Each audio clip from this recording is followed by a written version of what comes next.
Hi everyone, I've just finished a consultancy session with a client and I wanted to jump on here because an important issue came up that I see often when businesses move from other accounting softwares to Xero. This client wasn't a brand new business. They were established, successful, and had recently switched to Xero. And they were really frustrated, not because Xero couldn't do the job, not because of the massive learning curve. Their biggest challenge wasn't the features. It was forcing to do bookkeeping in Xero the same way as they did it in their previous software. When you've used another system for years, that's completely natural. You expect certain screens, certain controls, and familiar ways of handling reconciliations, accounts, and journals. But when you try to recreate old workflows inside Xero, you end up fighting the system. You add workarounds, overcomplicate processes, and eventually feel disappointed. That's when I hear things like, Xero doesn't handle clearing accounts like Sage.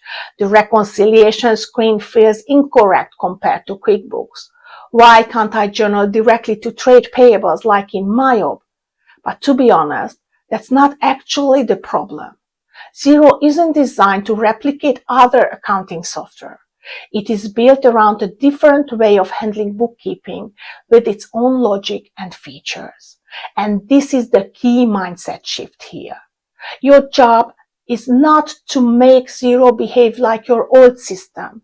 Your job is to understand how Xero is designed to work and then decide whether your business can use that approach to its advantage.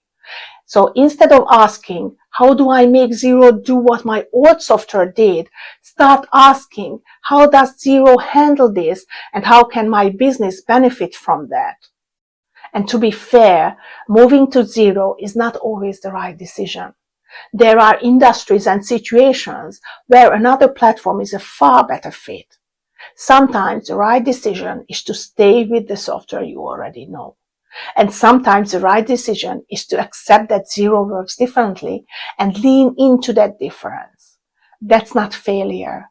That's good decision making. But you can only make that call when you compare systems based on how they actually work, not on whether Xero can copy your old workflows or not, because it won't, and it's not meant to either. The software change is easy. It's the mindset change that matters the most. So if you're moving to Xero or thinking about it, my advice is simple. Pause a little bit. Let go of how things used to be done and learn what Xero is built to do. Then decide whether that approach fits your business or not. That mindset shift alone can save you a lot of time, frustration, and unnecessary disappointment. If this resonates with you, drop a comment below about your own experience switching accounting systems. Thank you for watching.